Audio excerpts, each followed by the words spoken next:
भगवान अल्लाह, खुदा, ईश आदि नाम एक ही शक्ति के हैं।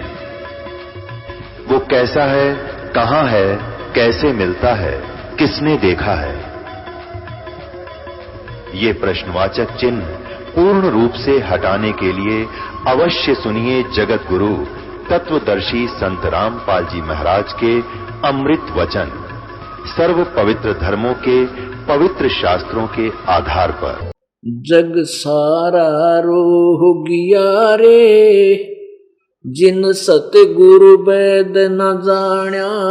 जग सारा रोह गया रे, जग सारा रोह गया रे, जिन सतगुरु वेद न जाण्या। जग सारा रोह गया रे। भाई जन्म मरण का रोग लगा है, या तृष्णा बडरी खांसी। जन्म मरण का रोग लगा है, तृष्णा बडरी खांसी। आवागमन की डोर गले में पड़ी काल की फांसी। जग सारा रोह गया रे, जिन सतगुरु वेद न जाण्या। जग सारा रोह गया रे, जग सारा रोह गया रे, जिन सतगुरु वेद न जाण्या। जग सारा रोह गया रे। भाई सच्चा सतगुरु कोई न पूजे, इन झूठों जगपतियासी। सच्चा सतगुरु कोई न पूजे, इन झूठों जगपतियासी। अंधे की बाँ गही अंधे न ये मार्ग कौन बतासी। जग सारा रोह गया रे, जिन सतगुरु वेद न जाण्या। जग सारा रोह गया रे, जग सारा रोह गया रे, जिन सतगुरु वेद न जाण्या। जग भाई देखा देखी गुरु शिष्य बन गे, किया नहीं तत्व विचारा। देखा देखी गुरु शिष्य बन गे, किया नहीं तत्व विचारा। गुरु शिष्य दोनों के सिर पर युकाल ठोके पंजारा। जग सारा रोह गया रे, जिन सतगुरु वेद न जाण्या। जग सारा रोह गया रे, जग सारा रोह गया रे, जिन सतगुरु वेद न जाण्या। जग भाई सार शब्द सर जीवन बूटी, गैस गैस अंग लगावे। सार शब्द सर जीवन बूटी, गैस गैस अंग लगावे।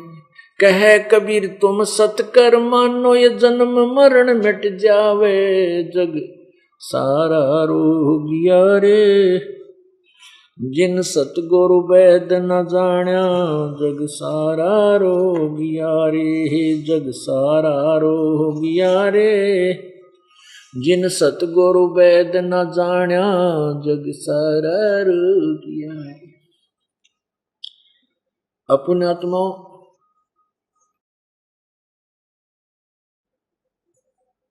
परमात्मा के पाने का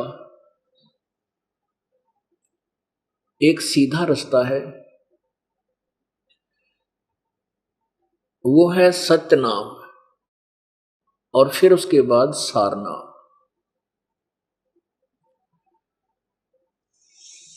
अब जैसे ये तो हमें मालूम है कि पृथ्वी के अंदर मीठा जल भी है, उस जल के गुणों से भी हम परिचित है, और उस जल के गुण, जल को प्राप्ति का किसी ने साधन बता दिया कि तू नाम जाप करता रहे। जल पानी नीर, जल पानी नीर, जल पानी नीर, ऐसे रटना लगा दे, उससे नहीं बात बनेगी। अब जैसे 3 मंत्र देते हैं एक पंथ, अकाल मूर्त, शब्द स्वरूपी राम और सतपुरुष। अब ये तीनों उस परमात्मा के उपमात्मक और पर्यायवाची शब्द हैं। जैसे अकाल मूर्त, जिस साकार परमात्मा, मूर्त माने साकार, जिस साकार परमात्मा का कभी विनाश ना हो, काल ना आवे, अर्थात अविनाशी। फिर शब्द स्वरूपी राम, शब्द कभी नष्ट नहीं होता, वो तेज पुंज के शरीर युक्त परमात्मा अविनाशी भगवान, शब्द स्वरूपी राम का भी अर्थ वही और सत्य पुरुष का भी अर्थ वही। सत्य माने अविनाशी, पुरुष माने परमात्मा, अविनाशी प्रभु। यानी उस अविनाशी कहो, उसे अकाल मूर्त कहो, सतपुरुष कहो, शब्द स्वरूपी राम कहो, परम अक्षर ब्रह्म कहो। अब उसको तो हमने पाना है, प्राप्त करना है। जैसे जल पानी नीर, जल पानी नीर, जल पानी नीर, ऐसे कहते रहो। ये तो उस जल के ही दो अन्य और पर्यायवाची नाम हैं। वो मिले कैसे, उसकी विधि क्या है? वो विधि है कि जैसे आप एक एंड पंप लगाना पड़ेगा।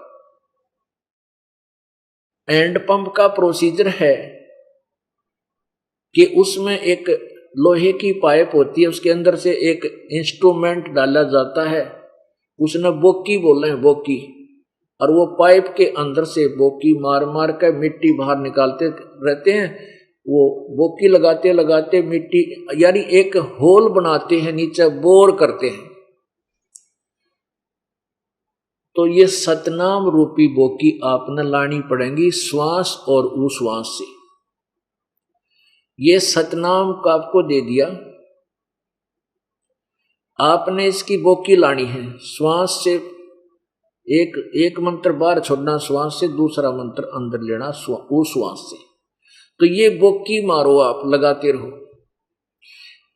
और फिर बोकी जब वो मजदूर जो वहां वर्कर होते हैं, कर्म वो सेवादार, वो बोकी लगाते रहते हैं और मिस्त्री खड़ा रहता है, वो देखता रहता है मिट्टी को कि अब जल के पास ये पहुंच चुकी है कि नहीं पाइप।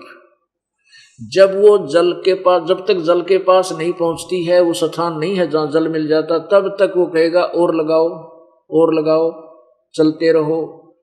और फिर वो क्या करेगा, जब वो जहां जल प्राप्त हो जाएगा, फिर उसके ऊपर एक मशीन लगाएगा, हैंड पंप।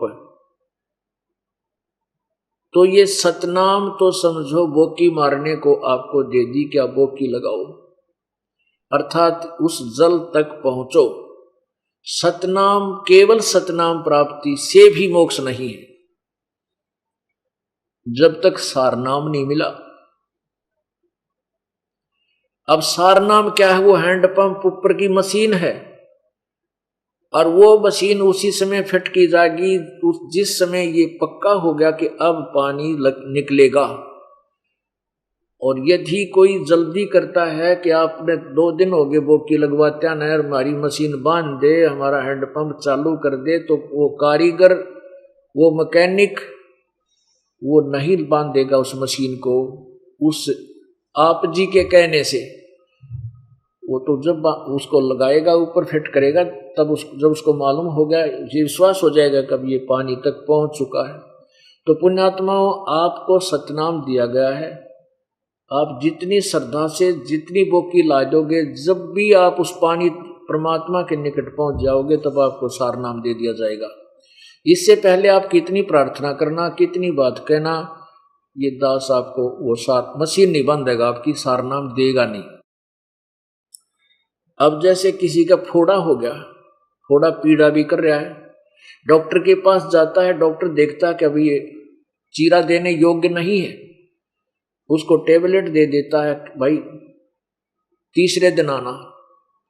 वो तीसरे दिन जाता है, फिर देखता है अभी परिपक्व नहीं हुआ, फिर कहता है तीसरे दिन आना। और मरीज कहता, रोगी कहता है, जी मैं तो मर गया, मेरी जल्दी कर दो, मैं तो बहुत दुखी हो रहा हूँ, काम भी नहीं होता, सारा काम मेरा बंद हो गया। लेकिन वो डॉक्टर गलती करे कोई ना, उस रोगी के कहने से वो तो दूना काम बिगड़ जाएगा।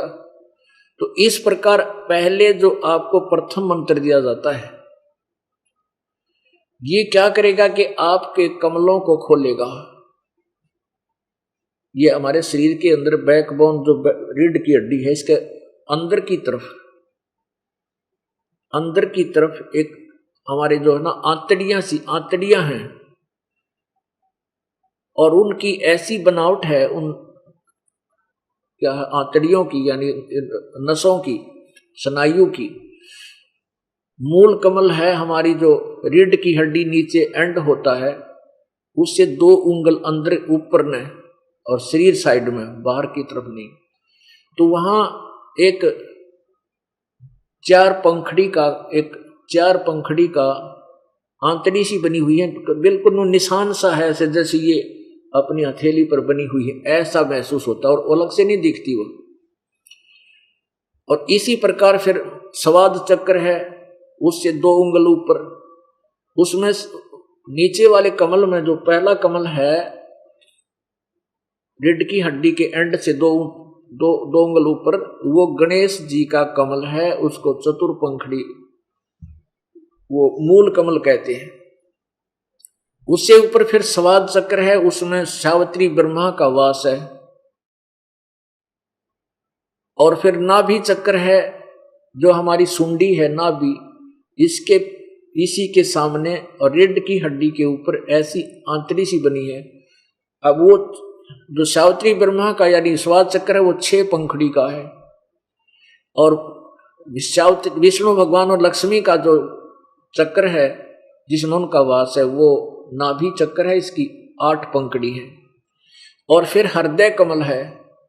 हृदय कमल ये दिल नहीं, हृदय कमल है हमारे इन बैक, इसके ऊपर हमारी जो सीने के सामने, जैसे ये दोनों सतन हैं इनके पैरेलल, और यहां सेंटर में पीछे रीढ़ की हड्डी के साथ उसको हृदय कमल यानी मध्य का कमल कहते हैं।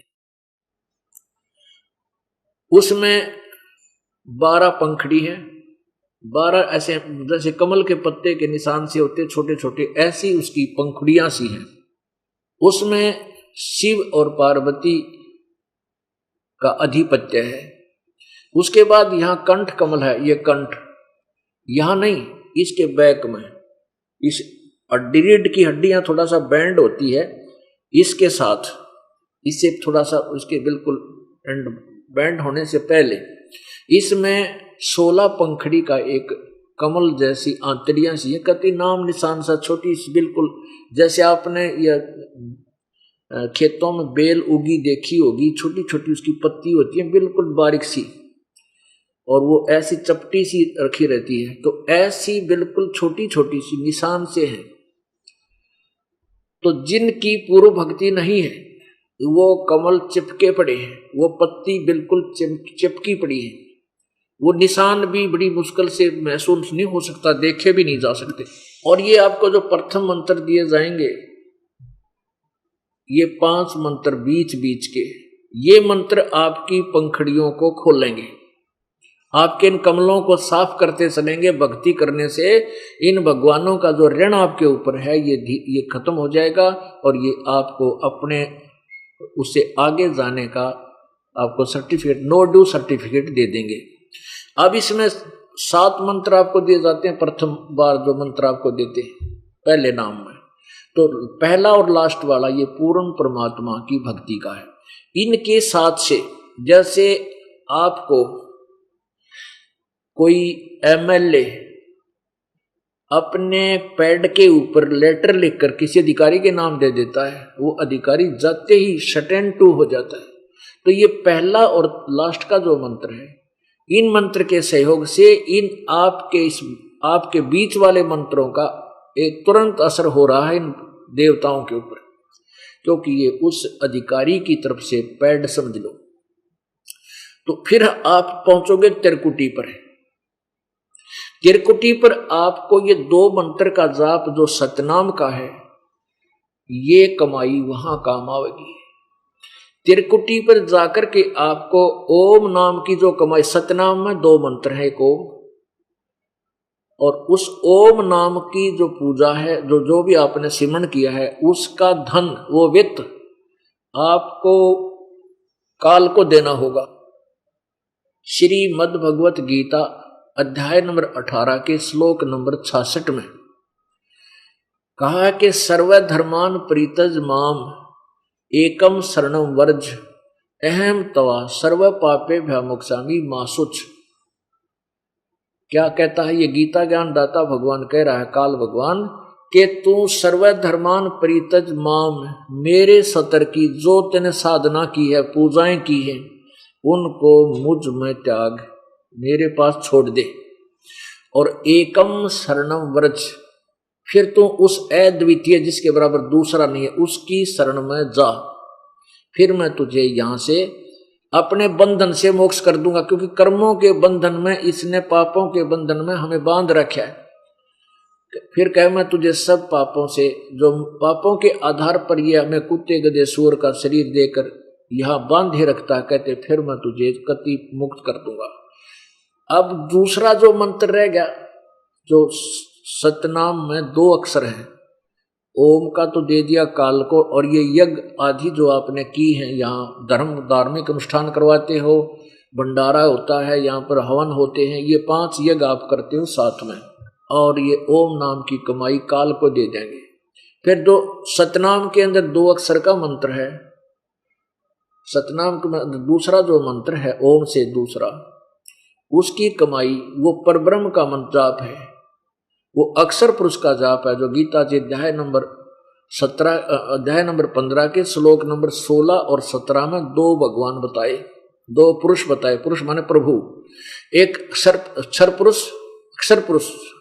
अक्षर पुरुष माने ये ब्रह्म, ये ज्योति नंद जिसका ओम नाम है, और अक्षर पुरुष यानी परब्रह्म, अक्षर ब्रह्म भी बोलते हैं इसको, ये इसका नाम है वो दूसरा मंत्र तत्।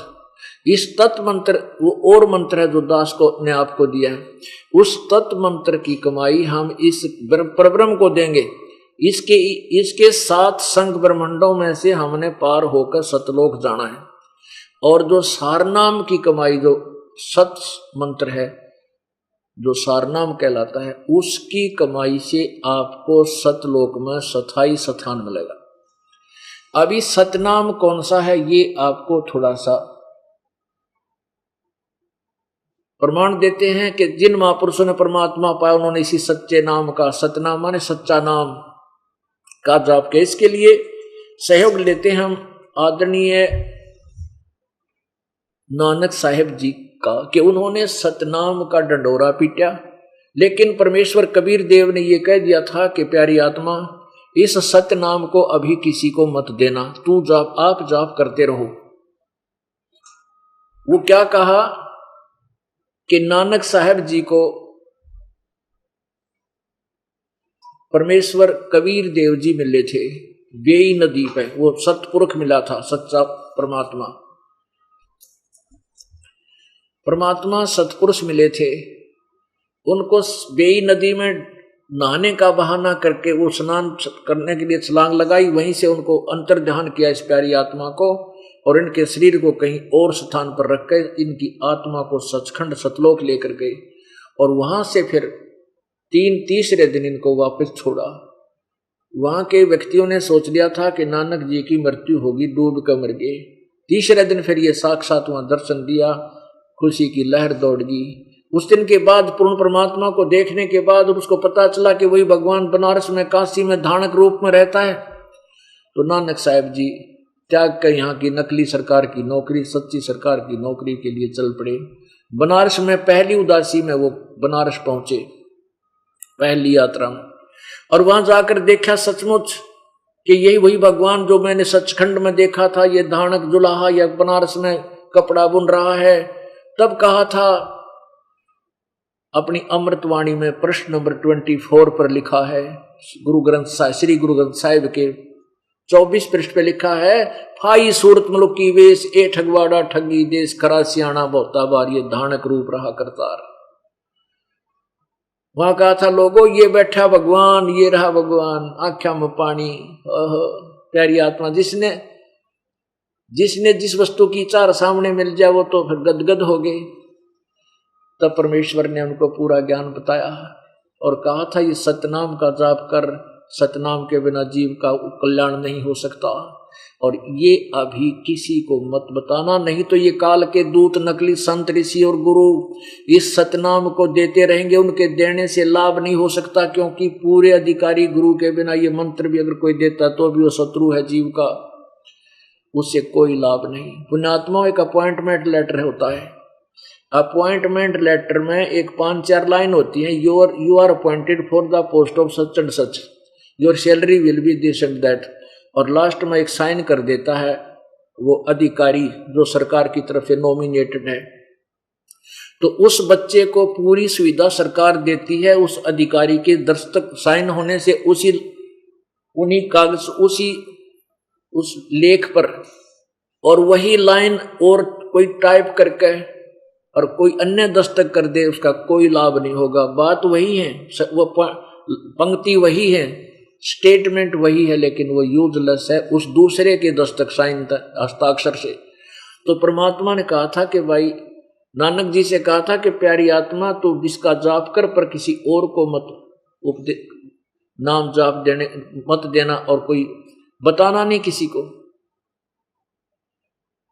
अब ये भी आपको यहां प्रमाण मिलेगा कि नानक जी ने मर्दाना जी को, जो इनके साथ रहते थे, बालाजी और मर्दाना जी 2 विशेष सेवक थे, उन्होंने एक दिन अपने गुरुजी से कहा कि गुरुजी, हमने समुद्र तो देख लिया पर लंका ना देखी, जहां श्री रामचंद्र ने चढ़ाई की थी।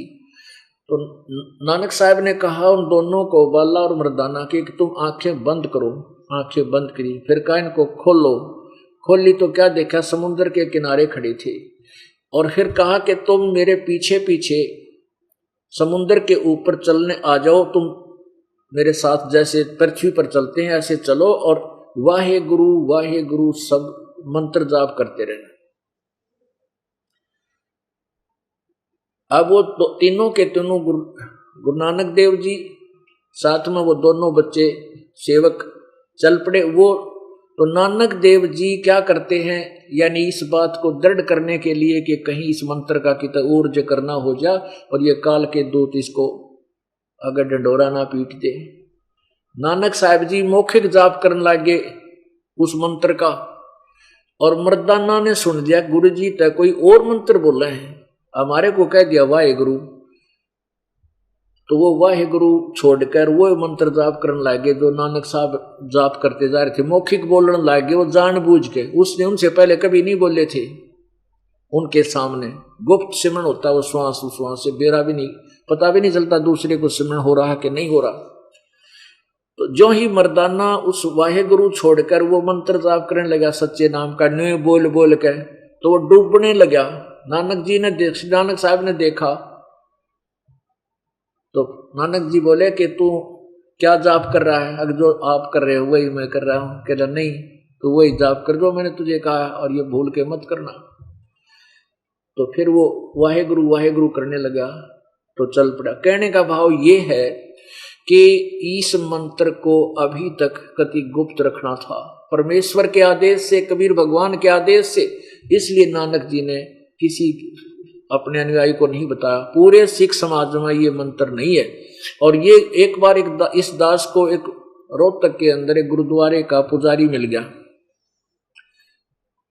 उसका नाम था खिरती लाल अरोड़ा। उससे ऐसी बातें चल पड़ी। एक मित्र हमारा सेवक था, उसकी दुकान पर बैठा था। मैंने उसके कहा कि आप क्या नाम, कहता मैंने 30-40 वर्ष तक गुरुद्वारे में सेवा की है।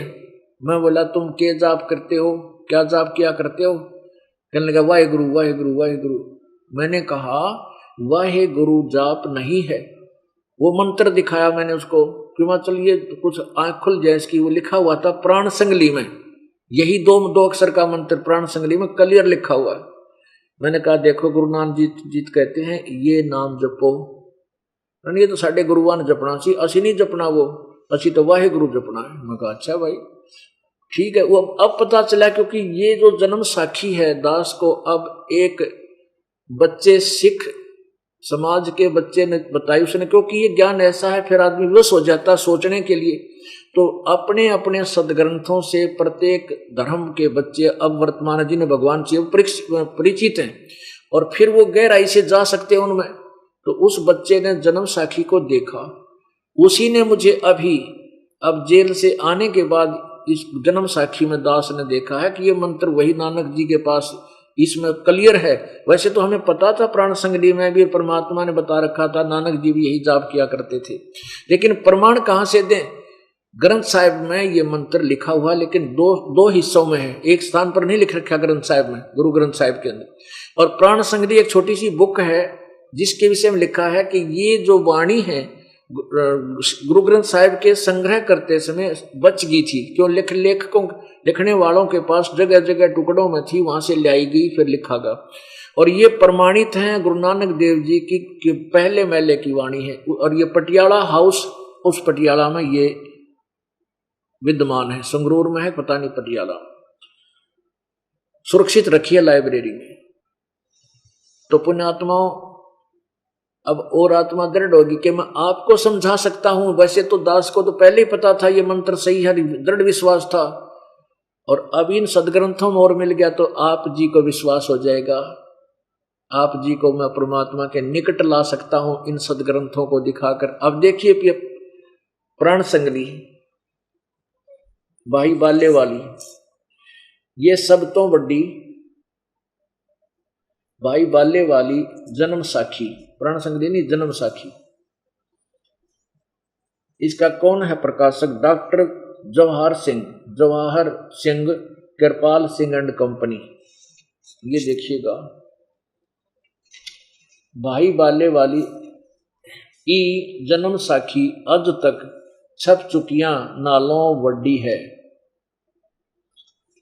सब तो वड्डी ते पुरातन है भाई बाले वाली जन्म साखी श्री गुरु नानक देव जी दी। इसका प्रकाशक कौन है? Doctor Jawahar Singh Kripal Singh and company, Amritsar से छपी है। पुस्तकां वाली गली नंबर 8 बाग रामानंद अमृतसर में। अब इसके 547 पृष्ठ पे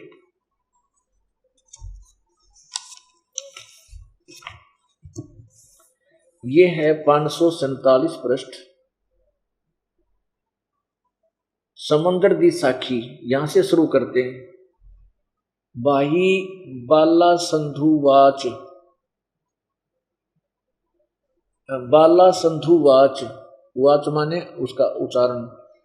ताते हैं गुरु अंगद जी, अंगद जी गुरु अंगद जी को बता रहा है बालाजी। ताते हैं गुरु अंगद जी, जद गुरु नानक जी अजीते पासों विद्या होए, ता मर्दा ने किया सच्चे पातशाह जी असा समुंदर ता देखिया पर लंका ना देखी, जिथे रामचंद्र जी चढ़ाई कीती है, ता गुरु नानक जी ने कहा चलो भाई बाला ते मर्दाना, तुहानू रंज नहीं करना आखी मीटो, जा आखी मीट के खोलियां, ता समुंदर दे कंडे जाई खड़े हुए, ते आखण लगे बाला ते मर्दाना मेरे पीछे पीछे चले आओ, मुखों वाहेगुरु वाहेगुरु कहिंदे आओ, ते आगे आगे गुरुजी तुर पे, जैसे धरती ऊपर तुरदे सन, उसे तरह समुंदर ऊपर तुर पे, जहां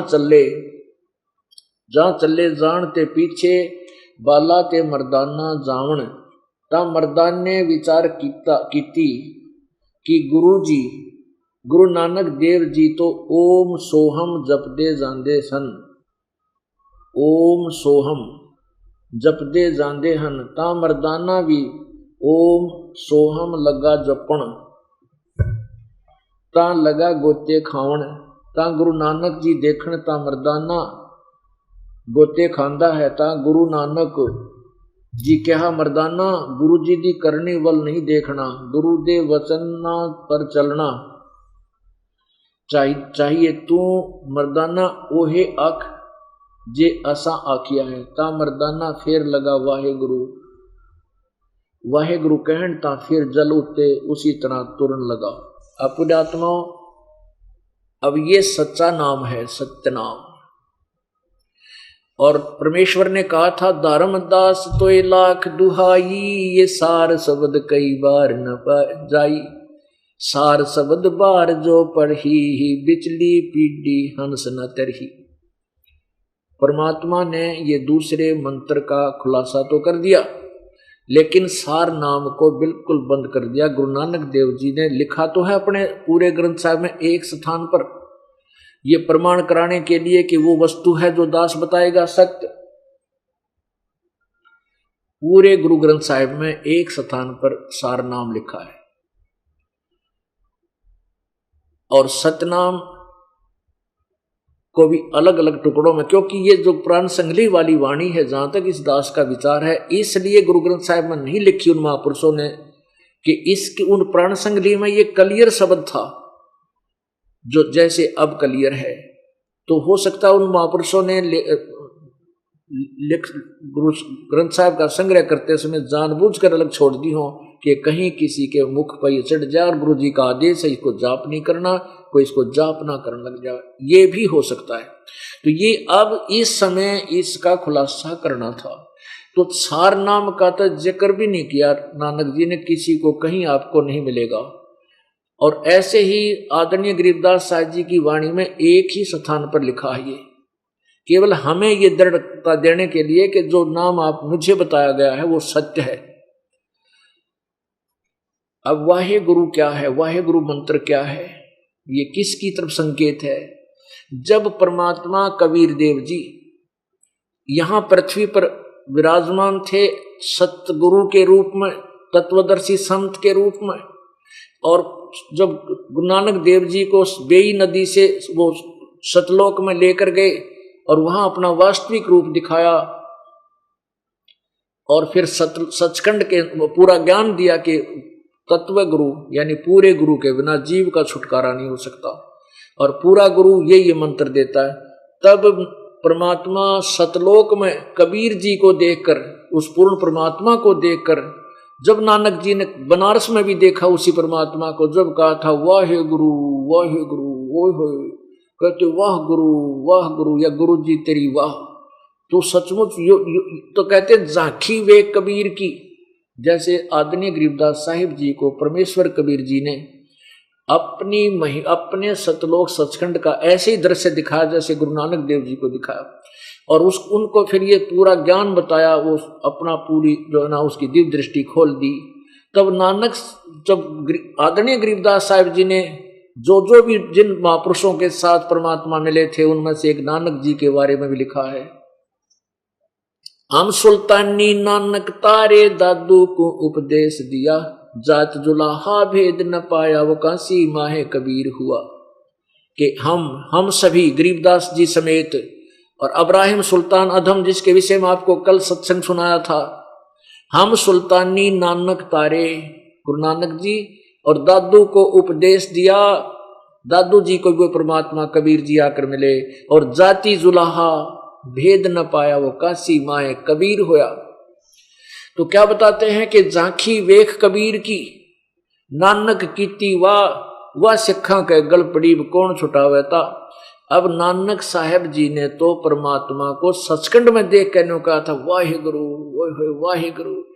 अब देखो हम कोड वर्ड इस सच्चे नाम का जिक्र कहीं नहीं करांगे, ना बताना किसी को, और हम क्या करते हैं सत साहिब सत साहिब सत साहिब। सत साहिब का क्या था कि विनाशी भगवान मिल गया हमने और उसके पास जावांगे, वो हमारा सच्चा भगवान सत साहिब। तो ये वाहे गुरु तो वो वैसे कहा करते थे अपनी उमंग में भर के वाहे गुरु के, ऐसा गुरु मिल गया मेरा बेड़ा पार कर दिया। तो वो वाहे गुरु तो उनकी वैसे रटना थी, और सच्चा नाम वो सेवन अलग से करता था। उस दिन जान बूझ कर मर्दाना और उनके काना में डाल दिया ताकि आगे ये जिक्र ना करें की तरह, क्योंकि वाणी में लिखना भी जरूरी था ताकि अप्रमाण बने। उसको रोकना भी आवश्यक था। ये तरीका अपना था गुरु नानक देव जी ने कि आगे ढिंढोरा पीट देंगे और आने वाले डर जाएंगे कि गुरुदेव जी ने मना किया था वाहे गुरु सच्चा नाम नहीं जपना, सतनाम नहीं जपना, और केवल वाहे गुरु करते। पुण्यात्मा परमेश्वर की अमृतवाणी का एक सेंटेंस भी आप जाप करते रहोगे, एक दोहा, तो भी पुण्य मिलेंगे आपको। अब जैसे वेदों का जो गायत्री मंत्र बना रखा था ना उन्हें, यजुर्वेद अध्याय नंबर 36 के मंत्र नंबर 3 के आगे ओम मंत्र ला रखा था। ओम मंत्र नहीं लगाना चाहिए, केवल वैसे ही किसी भी वेद, पवित्र वेद के, पवित्र गीता जी का कोई भी 1 2 4 सेंटेंस, 2 4 श्लोक, दोहे, या पवित्र नानक देव जी की वाणी का, पवित्र कबीर जी की वाणी का, आप कोई भी 1 2 10, जैसे प्राण संग ये बना रखे है ना जप जी साहेब, हमने नित्य नियम बना रखा है, इसके जाप करने से लाभ मिलता है लेकिन मोक्ष नहीं हो सकता। इसलिए ये वो परमात्मा की वाणी पर जो आने वाले गुरुजी थे वो इन परमात्मा की वाणी के जाप को पर ही लगा गए इनको, तो उस जाप से आपको लाभ मिलता रहा लेकिन मोक्ष नहीं हो सकता। जैसे कोई भयंकर रोगी है, डॉक्टर जाते ही ग्लूकोज चढ़ा देता है, अब ग्लूकोज से उसको इतना सहारा मिल गया कि वो अभी मरेगा नहीं, वो शरीर नष्ट नहीं होगा, लेकिन वो ट्रीटमेंट और है जो रोग काटेगा। तो ये जो आपको, ये जो आप नित्यनेम करते थे, जप जी साहिब का कर लो, चाहे 5 वक्त की नमाज कर लो, चाहे गीता जी का नित्य पाठ कर लो, चाहे वेदों के श्लोकों को डेली रिपीट कर लो, आवर्ती कर लो, इनसे ग्लूकोज जितना लाभ मिलेगा लेकिन ये जन्म मरण का रोग नहीं कटेगा। वो कटेगा इस 3 मंत्र के मंत्र जाप से, वो ये दास देगा और तब ये रोग आपका कटेगा। बोलो सतगुरुदेव की।